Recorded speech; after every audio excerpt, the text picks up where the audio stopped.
శ్రీ గురుచరిత్ర అధ్యాయం 49 శ్రీ గణేశాయ నమః శ్రీ సరస్వత్యై నమః శ్రీ గురుభ్యో నమః నామధారకుడు ఈ లీలలు విని పులకించిపోయి సిద్ధయోగి పాదాలు పట్టుకుని, మహాత్మా, శ్రీగురుని లీలలు వింటుంటే ఆయన సాక్షాత్తు త్రిమూర్తుల అవతారమని రూఢి అవుతున్నది. కాని ఈ భూమి మీద ఎన్నెన్నో పుణ్యక్షేత్రాలు ఉండగా ఈయన ఈ సంగమ క్షేత్రాన్నే తమ నివాసంగా ఎందుకెన్నుకున్నారో తెలియడం లేదు. ఈ క్షేత్రం యొక్క విశేషమేమో వివరించండి అని కోరాడు. అప్పుడా యోగి ఇలా చెప్పసాగారు, నాయనా, ఒక అశ్వని మాసంలో కృష్ణ చతుర్దశి నాడు ఈ గంధర్వ పురవాసులందరూ దీపావళి పండుగకు ఎంతో ఉత్సాహంగా సంసిద్ధులవుతున్నారు. ఆనాడు ఈ శ్రీగురుడు తమ శిష్యులనందరినీ పిలచి, మనమీనాడు త్రిస్థలియాత్ర చేసి వద్దాము అన్నారు. అప్పుడు భక్తులు, స్వామి, అలా అయితే మేమీ యాత్రకు కావలసిన పదార్థాలన్నీ మూటగట్టుకుని దారి ఖర్చులు కూడా సిద్ధం చేసుకుని వస్తాము అన్నారు. ఆ మాటలు విని స్వామి, అవన్నీ ఎందుకు?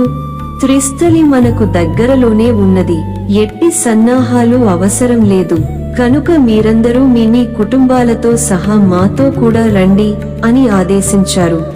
వెంటనే వారందరూ ఆయనతో కూడా సంగమ తీరానికి చేరి నదిలో స్నానాలు చేశారు. అప్పుడు స్వామి, నాయనలారా, ఈ సంగమ ప్రాంతమంతా ప్రయాగతో సమానమైన మహాత్మ్యం గలది సుమా. ఇచ్చటి షట్కూల తీర్థాన్ని మించినది వేరొకటి లేదు. ఇది ప్రయాగను కూడా మించినది. ఈ భీమా, అమరజ సంగమం గంగా, యమునా సంగమం కంటే కూడా ఎక్కువ పవిత్రమైనది. ఇక్కడ స్నానం చేయడం వలన కల్గే పుణ్యం ఇంతింతని చెప్పనలవిగాదు. ఇచ్చటి ఉత్తర వాహినిలో చేసిన స్నానం ఇంకా పుణ్యప్రదం. ఇక్కడ పవిత్రమైన తీర్థాలు 8 ఉన్నాయి. వీటిలో ఒక్కొక్క దానిని గూర్చి ఎంతని చెప్పగలము అన్నారు. అప్పుడొక భక్తుడు, స్వామి, ఇచ్చట నదికి అమరజ అని పేరు ఎలా వచ్చింది? అది ఎలా ఏర్పడిందో సెలవీయండి అన్నాడు. అప్పుడు శ్రీగురుడు ఇలా చెప్పసాగారు, పూర్వమొకప్పుడు దేవతలకు రాక్షసులకు భయంకరమైన యుద్ధం జరిగింది. అందులో జాలంధరుడనే రాక్షసుడు ఎందరో దేవతలను చంపేస్తూ అన్నాడు. అప్పుడు దేవతలకు రాజైన ఇంద్రుడు మృత్యుంజయుడైన శంకరుణ్ణి దర్శించి, మహాదేవా, ఈ యుద్ధంలో దేవతలకే ఓటమి తప్పనట్లున్నది. అదేమి చిత్రమోగాని రాక్షసుల దేహాల నుండి కారిన రక్తపు చుక్కల నుండి వేలాదిగా రాక్షసులు పుట్టి ముల్లోకాలలోని దేవతలను సంహరిస్తున్నారు అని మొరబెట్టుకున్నారు. వెంటనే రుద్రుడు పట్టరాని కోపంతో రాక్షసులతో యుద్ధానికి సంసిద్ధుడయ్యాడు. కాని ఇంద్రుడు ప్రార్థించిన మీదట ఆ యుద్ధంలో చనిపోయిన దేవతలను బ్రతికించడానికి అమృత భాండం ప్రసాదించాడు. వెంటనే ఇంద్రుడు అది తీసుకువెళ్లి చనిపోయిన దేవతల మీద చల్లగానే వాళ్ళందరూ జీవించారు. చివరికి ఆ పాత్రలో మిగిలిన అమృతం కొద్దిగా భూమి మీద పడింది. అదే ఈ నది రూపంలో ప్రవహిస్తున్నది. అందుకే దీనికి అమరజ అనే పేరు వచ్చింది. అందువల్లనే సంజీవని వంటి ఈ నీరు సర్వ పాపాలను నశింపచేయగలదు. ఇందులో భక్తి విశ్వాసాలతో స్నానం చేసిన వారికి అపమృత్యు భయం ఉండదు. ఇది అన్ని బాధలను, వ్యాధులను, బ్రహ్మహత్యాది పాపాలను తొలగించడంలో త్రివేణి సంగమంతో సమానమైనది.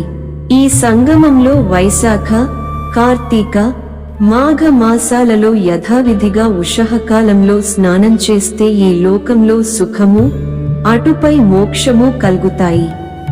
అందుకు అవకాశం లేనప్పుడు గ్రహణ సమయంలోనూ, సంక్రమణ పర్వదినాలలోనూ, ఏకాదశి మౌన తిథులలోనూ ఈ నదిలో స్నానం చేస్తే అనంతమైన ఫలితమొస్తుంది. నిత్యము ఇందులో స్నానం చేసిన పూర్ణాయుష్మంతులవుతారు. ఈ అశ్వత్థ వృక్షం దగ్గరున్న మనోరథ తీర్థంలో స్నానం చేస్తే నిశ్చయంగా మనోరథాలన్నీ నెరవేరుతాయి.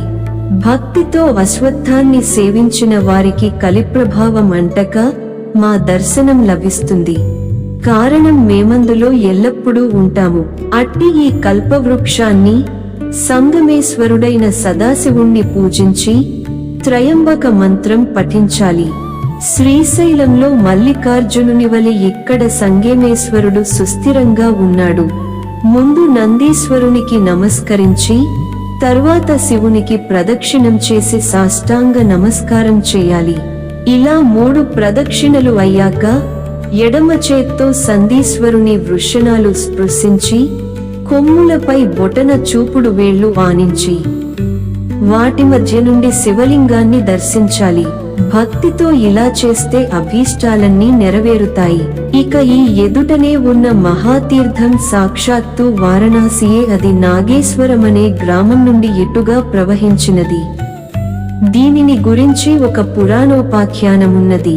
పూర్వం భారద్వాజస గోత్రుడైన బ్రాహ్మణోత్తముడు నిరంతరం భక్తితో ఈశ్వరారాధన చేసి పూర్ణ విరాగి అయ్యాడు. అతనికి ఈశ్వర సాక్షాత్కారం కలుగుతుండేది. ఆనంద పారవస్యంతో అతడు ఒళ్ళు మరచి తిరుగుతుంటే లోకులు అతనికి దయ్యం పట్టింది కాబోలు అనుకునేవారు. ఒకప్పుడు అతని సోదరులైన ఈశ్వరుడు, పాండురంగడు కాశీకి బయల్దేరుతూ తమ అన్నాయైన అతనిని గూడ రమ్మన్నాడు. అతడు నవ్వి, కాశీ విశ్వేశ్వరుడు నాకు దగ్గరలోనే ఉండగా కాణ్ణీడ్చుకుంటూ ఎక్కడకో వెళ్లడమెందుకు అన్నాడు. అలా అయితే మాకు చూపించగలవా అని వారన్నారు. అతడు అంగీకరించి సంగమంలో స్నానం చేసి ఈశ్వరుణ్ణి ధ్యానించి వ్యోమకేశ, దీనిని కాశీగా చేసి ఇక్కడ విశ్వేశ్వరుని రూపం అందరికీ చూపించు అని ప్రార్థించగా అందరికీ అక్కడే వారణాసి కనిపించింది. ఈ కుండమే మణికర్ణిక అయింది. ఈ నది ఉత్తర వాహిని అయ్యే చోట ఆ కాశీ ప్రకటమైంది. కాశీలో ఉన్న దైవరూపాలన్నీ ఇక్కడే కనిపించాయి. అతని సోదరులిద్దరూ ఆశ్చర్యపడి ఇక్కడే స్నానము దానము మోనవి చేశారు. అప్పుడాయన మహాజ్ఞాని అని అందరూ తెలుసుకున్నారు. అప్పటి నుండి అతని దగ్గరకు వచ్చిన వారందరికీ విశ్వేశ్వరుని దర్శనం ప్రసాదిస్తుండేవాడు. కనుక ఇది సాక్షాత్తు కాశీయే.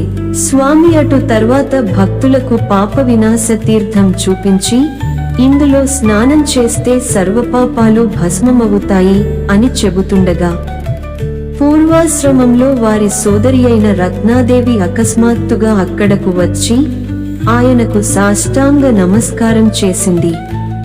శ్రీగురుడు, అమ్మాయి, నీవు చేసిన పాపాల గురించి ఆలోచించావా అన్నారు. ఆమె నమస్కరించి, స్వామి, నేను మూఢురాలిని, సర్వజ్ఞులైన మీరే వాటిని నాకు తెల్పాలి అన్నది. అప్పుడు స్వామి, పూర్వం ఒక పిల్లి పిల్లలను పెట్టింది. నీవు చూడకుండా ఆ కుండ నిండా నీళ్లు పోసావు. అవి చచ్చిపోయాయి. అందువలన నీకు పంచమార్జాల హత్య మహోదోషం చుట్టుకున్నది.